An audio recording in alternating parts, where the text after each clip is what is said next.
Hello my dear student, आज हम लोग डिस्कशन करने वाले हैं इलस्ट्रेशन बेस्ड और स्टैक्योमेट्री। तो मैं पिछले क्लास में आप लोगों को ऑलरेडी मैं बता चुका हूँ कि स्टैक्योमेट्री होता क्या है। तो फिर से एक बार और रिकॉल करता हूँ मैं। स्टैक्योमेट्री जो है दो वर्ड से मिलकर बना है, स्टैक्योन प्लस मेट्री। स्टैक्योन का मतलब होता है एलिमेंट और कंपाउंड, ठीक है। और जो मेट्री होता है दैट मीन्स मेजरमेंट। तो ओवरऑल बात की जाए स्टैक्योमेट्री की, तो इसका मतलब ये है कि टू मेजर एन एलिमेंट, किसी एक एलिमेंट को कैसे मेजर करना है वो किससे हम लोग निकाल सकते हैं, स्टैक्योमेट्री से निकाल सकते हैं। तो चलिए हम लोग इसके बारे में डिस्कशन करते हैं। पिछले क्लास में मैं आप लोगों को कुछ बेसिक्स बताया था पहले, आज भी कुछ बेसिक्स बताऊंगा, उसके बाद हम लोग कुछ इलस्ट्रेशंस देखेंगे और आप लास्ट तक जुड़े रहिएगा। मेरा जो मेथड रहेगा उस मेथड से आप इस टॉपिक को बहुत आसानी से कवर कर सकते हैं, ठीक है। तो अगर आपको सीखना है तो मेरे वीडियो को लास्ट तक देखिए ताकि आपको आइडिया लगे कि हाँ मेरा मेथड कैसा है और बाकी आपको यूट्यूबर्स कैसे पढ़ा रहे हैं, ठीक है। तो स्टार्ट करते हैं हम लोग इस टॉपिक को। बहुत आसानी से समझेंगे और बहुत आसान भाषा में समझेंगे। आपको मूल कॉन्सेप्ट का दर मैं निकाल कर रहूँगा यूट्यूब पे, ठीक है। लेकिन अभी मैं थोड़ा बेसिक पढ़ा रहा हूँ, धीरे धीरे हम लोग एडवांस लेवल भी पढ़ेंगे, ठीक है। स्टार्ट करते हैं टॉपिक। तो मैं फिर से बताना चाहता हूँ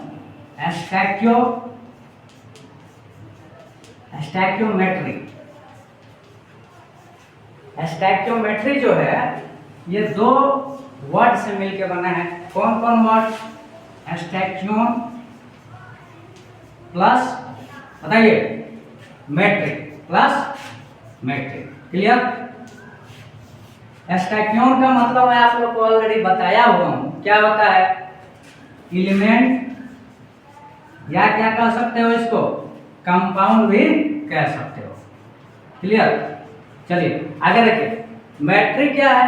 to measure, to measure. That means stoichiometry overall बात की जाए तो टू मेजर एन एलिमेंट, यहाँ मैं लिख भी देता हूँ, टू मेजर एन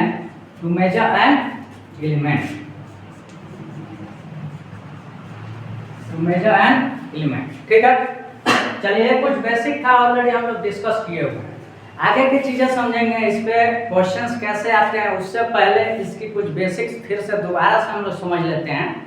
थोड़ा सा आपको और एडवांस लेवल भी इसमें मैं बता दूंगा कि अगर केमिकल इक्वेशन को बैलेंस कैसे किया जाता है, उससे पहले केमिकल इक्वेशन अगर आ गया, दो रिएक्टेंट के प्रोडक्ट्स कैसे आएंगे, ये भी चीज़ें हम लोग समझने वाले हैं।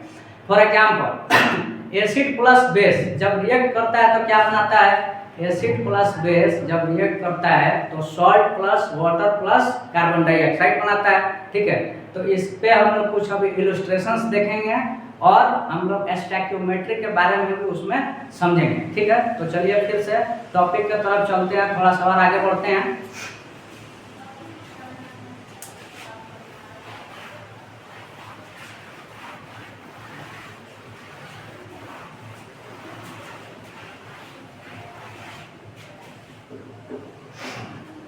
देखिए एक मैं एग्जांपल लेता हूँ, CaCO3 अगर HCl से रिएक्शन करेगा तो क्या बनाता है? सॉल्ट बनाएगा। कैसे? देखिए ये क्या है? HCl जो है एसिड होता है। HCl क्या होता है? एसिड। अगर बात की जाए CaCO3 की तो ये क्या होता है? बेस होता है। तो कहने का मतलब ये है कि अगर एसिड बेस से रिएक्ट करेगा तो क्या बनाता है? आपको याद रखना है, salt plus water plus carbon dioxide बनाता है। इसको रट लीजिए, ये इनऑर्गेनिक में भी काम आएगा, ठीक है। लेकिन अभी हम लोग फिजिकल एजुकेशन पढ़ रहे हैं, फिजिकल केमिस्ट्री पढ़ रहे हैं, इसमें आपको बहुत डिटेल में और मैं पढ़ाने वाला हूँ चीज़ों को। तो चलिए आगे देखते हैं। देखिए इसको जब रिएक्ट करेंगे, ये एसिड जब बेस से रिएक्ट करता है तो क्या बनाता है? Salt plus water plus carbon dioxide. ये ऑलरेडी मैं बता चुका हूँ, फिर से बोल रहा हूँ, यहाँ पे ध्यान दीजिए। ये क्या है CaCO3 बेस है, HCl क्या है बताइए एसिड है। जब रिएक्ट करेगा तो क्या बनाएगा Cl2 plus water plus carbon dioxide, water plus carbon dioxide. देखिए CaCl2 जो है ये सॉल्ट होता है, क्या होता है सॉल्ट होता है। फिर से एक बार और मैं बताना चाहता हूँ कि अगर एसिड बेस से रिएक्ट करेगा तो क्या बनाता है salt plus water plus carbon dioxide. अगर एसिड बेस से रिएक्ट करता है तो क्या बनाता है salt plus water plus carbon dioxide. ये इनऑर्गेनिक में भी पढ़ना है और फिजिकल केमिस्ट्री में भी थोड़ी बहुत कहीं कहीं यूज आती है, तो आपको अभी ध्यान देना है। क्लियर? तो चलिए आगे और हम लोग समझते हैं इसके बारे में स्टोइकियोमेट्री होता क्या है। देखिए यहाँ पे सबसे पहले तो हम लोग को इक्वेशन को क्या करना पड़ेगा, केमिकल इक्वेशन को बैलेंस करना पड़ेगा। क्लियर? तो देखिए बैलेंस करने के लिए सबसे पहले हम लोग टेक्निक ये अपनाते हैं कि पहले एलिमेंट को देखते हैं, क्या है कैल्शियम। इधर पे कितना कैल्शियम है, कैल्शियम के एक एटम है, यहाँ पे कैल्शियम के एक एटम है, मतलब ये क्या है बैलेंस है। सी देखिए सी जो है यहाँ पे एक है, ठीक है, और यहाँ पे क्या है एक है, मतलब ये भी क्या है बैलेंस है। क्लियर? अब देखो कार्बन सॉरी यहाँ पे ऑक्सीजन कितने हैं 3 है, और यहाँ पे ऑक्सीजन कितने हैं 1 और 2 3 है, ये भी क्या है बैलेंस है। चलिए आगे बढ़ते हैं। यहाँ पे हाइड्रोजन 1 है और यहाँ पे हाइड्रोजन 2 है, तो क्या करो यहाँ 2 से मल्टीप्लाई कर दो। हाइड्रोजन कितने हो गए 2, क्लोरीन कितने हो गए बोलिए, क्लोरीन हो गए 2। यहाँ पे क्लोरीन कितने हैं 2 है, हाइड्रोजन भी 2 हो गए, क्लोरीन भी 2 हो गया, ये क्या हो गया बैलेंस हो गया। अब जो इक्वेशन है बैलेंस हो गया। अब हम कह सकते हैं कि यहाँ पे जो 1 है यहाँ पे क्या है मल्टीप्लाई 1, और हाइड्रोजन वाटर में क्या मल्टीप्लाई है 1 मल्टीप्लाई है, यहाँ पे क्या है 1 मल्टीप्लाई है, यहाँ पे क्या है 2 मल्टीप्लाई और यहाँ पे 1। ये जो 1 2 1 1 1 जो है इसी को हम लोग क्या कहते हैं स्टोइकियोमेट्रिक कोफिशिएंट बोलते हैं। क्या बोलते हैं स्टोइकियोमेट्रिक कोफिशिएंट। तो इसको लिख लीजिए, ये क्या होता है स्टोइकियोमेट्रिक कोफिशिएंट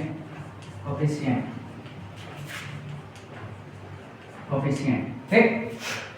ये कब होगा जब केमिकल इक्वेशन जो है क्या होना चाहिए बैलेंस्ड होना चाहिए। फिर से मैं बता दे रहा हूँ स्टोइकियोमेट्रिक कोफिशिएंट हम लोग कब बताएंगे कब बोलेंगे, जब केमिकल इक्वेशन क्या होना चाहिए बैलेंस्ड होना चाहिए। ये मुझे पढ़ाने का कुछ पर्पस है, इससे हम लोग क्वेश्चन को आसानी से सॉल्व कर सकते हैं। मैं जब इलस्ट्रेशन लूंगा तब आपको समझ में आएगा कि ये मैं क्यों बता रहा हूँ। क्लियर?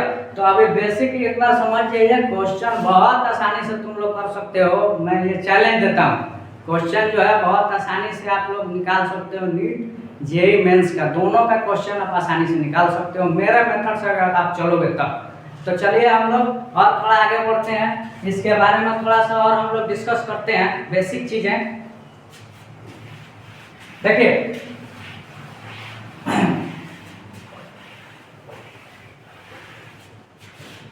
बैलेंस हम लोग किए थे, तो यहाँ पे क्या हो गया 2 है, यहाँ पे क्या है आपका 1 से मल्टीप्लाई है, और यहाँ पे क्या मल्टीप्लाई है 1, यहाँ पे क्या रहेगा 1 और यहाँ पे क्या रहेगा 1।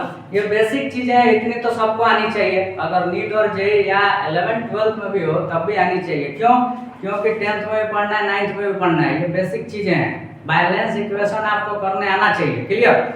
चलिए आगे बढ़ते हैं। देखिए 1 का मतलब यहाँ ये है कि अगर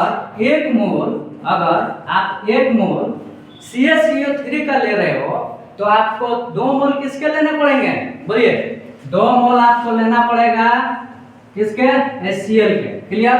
आपको 2 मोल किसके लेना पड़ेंगे HCl के लेने पड़ेंगे। प्रोडक्ट क्या निकलेगा 1 मोल CaCl2 का निकलेगा और 1 मोल किसका निकलेगा वाटर का। क्लियर? और 1 मोल किसका निकलेगा बताइए कार्बन डाइऑक्साइड का, 1 मोल कार्बन डाइऑक्साइड का। ये क्या हो गया आपका प्रोडक्ट हो गया। अगर बात की जाए, अगर आप 1 मॉलिक्यूल ले रहे हो 1 मॉलिक्यूल किसके ले रहे हो CaCO3 कंपाउंड के ले रहे हो, तो 2 मॉलिक्यूल आप किसके लेना पड़ेंगे HCl के लेना पड़ेंगे। और एक मॉलिक्यूल प्रोडक्ट में किसके आएंगे, CaCl2 के। क्लियर, ये आपका एक मॉलिक्यूल हो गया और एक मॉलिक्यूल ये हो गया और एक मॉलिक्यूल इसके भी हो गया। क्लियर, चलिए नेक्स्ट देखिए, अगर हम लोग बात करें एक वॉल्यूम आप ले रहे हो, लेट अस सपोज 1 वॉल्यूम आप किसके लिए, एक वॉल्यूम आप लिए CaCO3 का, तो 2 वॉल्यूम किसके लेना पड़ेंगे, HCl के। 2 वॉल्यूम किसके लेना पड़ेंगे, HCl के। प्रोडक्ट में क्या निकलेगा आपका, प्रोडक्ट में बताइए, एक वॉल्यूम जो है किसका निकलेगा, CaCl2 का, और 1 वॉल्यूम और किसका निकलेगा, वाटर का। क्लियर, एक वॉल्यूम और वाटर का निकलेगा। एंड देन CO2 मतलब कार्बन डाइऑक्साइड के भी कितना निकलेगा बताइए, एक वॉल्यूम। नेक्स्ट देखिए, अगर बात की जाए 1 लीटर आप ले रहे हो, CaCO3 का कितना ले रहे हो, 1 लीटर, तो आपको 2 लीटर किसके लेने पड़ेंगे बताइए, HCl के 2 लीटर लेने पड़ेंगे। प्रोडक्ट में जो आ रहा है CaCl2 वो 1 लीटर बनेगा और वाटर जो है वो भी कितना बनेगा, 1 लीटर। बात की जाए कार्बन डाइऑक्साइड की, वो भी कितना बनेगा, 1 लीटर। क्लियर, चलो आगे की चीजें समझते हैं। इसमें एक और नोट लिख लीजिए, बहुत ही इंपॉर्टेंट पॉइंट बताने वाला हूं मैं, ध्यान से देखो।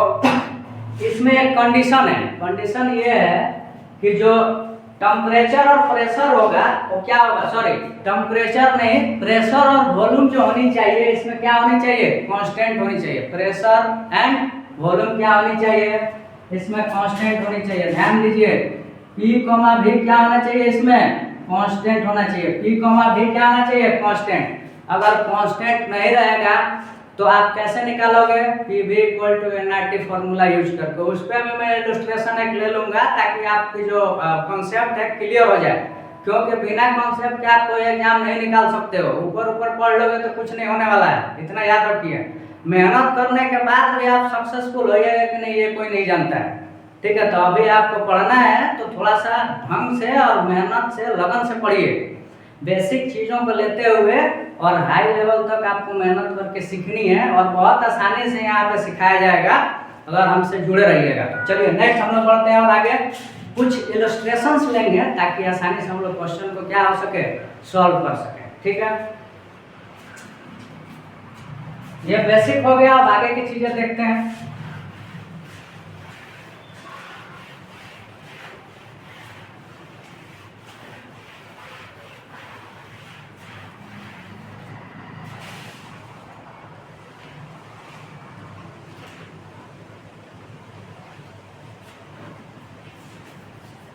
एक और आपको चीज बताना चाहता हूं कि जो रिएक्टेंट के मास होंगे और प्रोडक्ट के मास होंगे वो हमेशा इक्वल होंगे। क्यों, क्योंकि मास जो रहता है ऑलवेज क्या रहता है, कंजर्व्ड रहता है, ठीक है।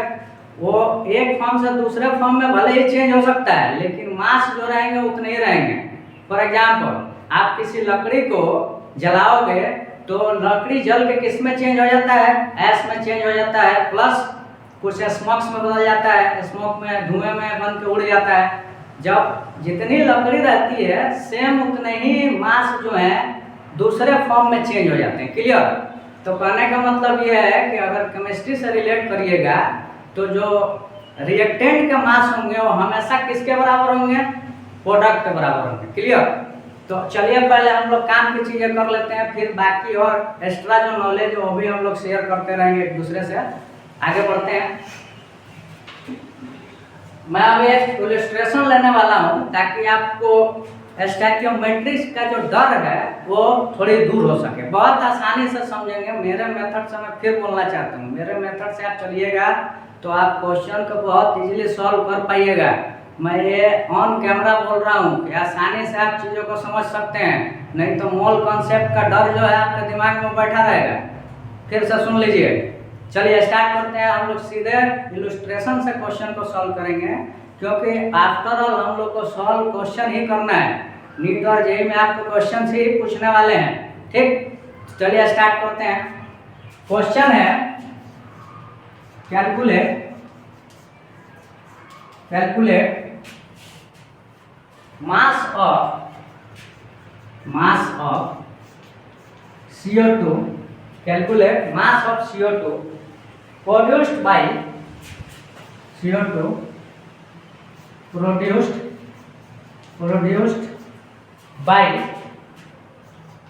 produced by decomposition of 20 gram of produced by decomposition of 20 gram of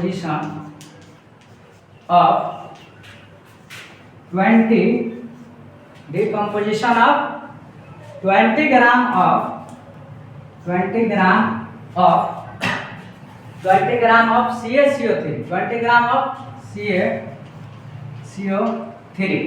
ठीक है, इस क्वेश्चन का हम लोग सॉल्व करते हैं। बहुत ही आसान क्वेश्चन है, लेकिन आपको देख के क्या लगेगा, डर लगेगा इस क्वेश्चन को। फिर से बोल रहे हैं, इसको बहुत आसानी से हम लोग क्वेश्चन को अभी देखिए कैसे सॉल्व करते हैं। स्टार्ट करते हैं। क्वेश्चन में कह रहा है कि कार्बन डाइऑक्साइड की आपको क्या निकालनी है, मास निकालनी है। कब? जब डिकम्पोजिशन किसकी हो, CaCO3 की। इसका मतलब ये है कि CaCO3 को क्या किया गया है, हीट किया गया है। डिकम्पोजिशन का मतलब होता है हीट करना। ठीक है, जब हीट करोगे तो क्या बनता है, आपको इतनी बेसिक नॉलेज होगी जहाँ तक मुझे पता है, क्योंकि ये 9th में भी पढ़ना है और 10th में भी पढ़ना है। चीज़ों को ऑलरेडी आप जानते होंगे तो हमारे लिए भी आसान होगा, आपके लिए भी आसान होगा, क्योंकि बेसिक बहुत जरूरी है। जब तक आप बेसिक क्लियर नहीं कर पाओगे तब तक समझिए कि आपका रैंक कुछ नहीं आने वाला है। ये बात आप दिमाग में बैठा लीजिए। सबसे पहले आपको बेसिक समझना है, उसके बाद हाई लेवल आसानी से आप समझ सकते हैं। क्लियर? चलिए आगे की चीजें देखते हैं। CaCO3 को जब हीट करते हैं तो क्या बनता है, CaO प्लस क्या बनेगा, बोलिए, कार्बन डाइऑक्साइड। क्या बनेगा, कार्बन डाइऑक्साइड। याद रखना है आपको इस चीज को। कार्बन डाइऑक्साइड का आपको क्या पूछ रहा है, मास पूछ रहा है। क्या पूछ रहा है, मास। क्वेश्चन में गिवन क्या है, 20 ग्राम किसका गिवन है, CaCO3 का मास गिवन है। तो जब मास गिवन है तो हम लोग क्या निकाल सकते हैं, बताइए, नंबर ऑफ मोल्स आसानी से निकाल सकते हैं। क्या होता है, given mass upon molar mass, given mass upon molar mass, जिसको मैं शॉर्टकट में क्या लिखता हूँ, N = W/m लिखता हूँ। क्लियर? चलिए देखिए, ध्यान दीजिए इधर। N = क्या होगा, W/m। W क्या है, given mass upon molar mass. Given mass कितना है, 20 ग्राम। CaCO3 का मोलर मास कितना होता है बताइए, कैल्शियम का 40। यहाँ मैं लिख देता हूँ, Ca = क्या होता है, 40। इक्वल टू का मतलब क्या है, मोलर मास या एटॉमिक मास कह सकते हो। ठीक, इसके बाद कार्बन का कितना होता है, 12। हाइड्रोजन का, सॉरी, ऑक्सीजन का कितना होता है, ऑक्सीजन का, बात की जाए ऑक्सीजन की तो उसकी कितनी हो जाएगी, बोलिए, ऑक्सीजन की 16। ये आपको क्वेश्चन में गिवन रहेगा। अगर आपको याद है तो बहुत अच्छी बात है, अगर नहीं याद है तो टेंशन नहीं लीजिएगा। क्यों? क्योंकि ये आपको क्वेश्चन में ऑलरेडी मेंशन्ड रहेगा। क्लियर? चलिए नेक्स्ट देखिए। तो कैल्शियम का कितना आएगा, 40, कार्बन का 12, 52 हो गया, और 16 × 3 कितना हो गया, 48 + 52 कितना हो गया, 100। क्लियर?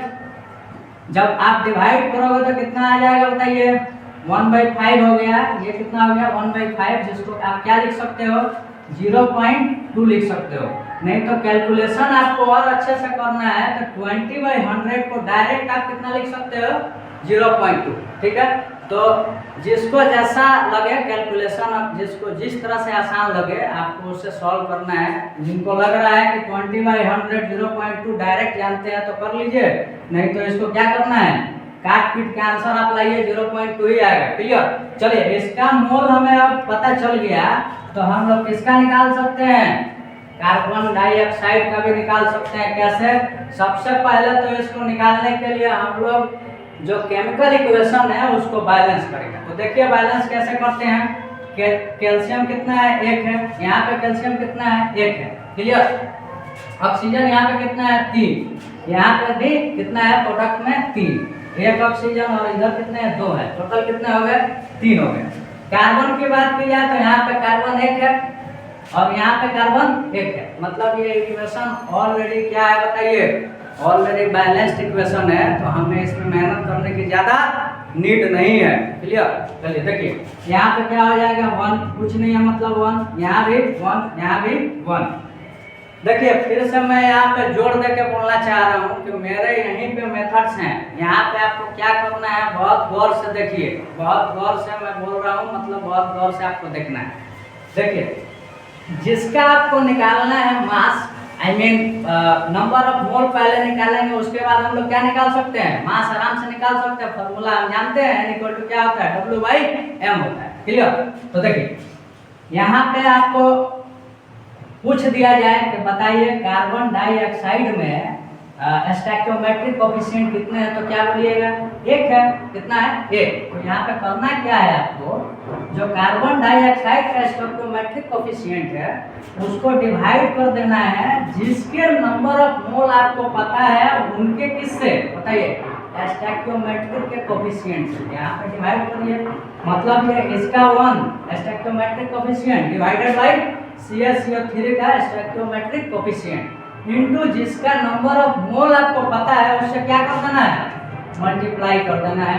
आंसर आ गया क्या, बताइए, नंबर ऑफ मोल किसके निकल गए, नंबर ऑफ मोल। यहाँ बात की जाए तो कार्बन डाइऑक्साइड के आप निकाल लिए, कितना निकाल लिए, 0.2 निकाल लिए। कितना, 0.2। अब देखो यहाँ पे आप नंबर ऑफ मोल निकाल लिए, तो हम n इक्वल टू जानते हैं क्या होता है, W/m होता है, जिसकी वैल्यू कितनी आई है, 0.2। W आराम से निकाल सकते हो, W इक्वल टू क्या हो जाएगा, 0.2 इंटू m क्या है यहाँ पे, मोलर मास। किसका मोलर मास, कार्बन का, कार्बन डाइऑक्साइड का मोलर मास। कार्बन का एटॉमिक मास कितना है, 12। ऑक्सीजन का कितना होता है, 16।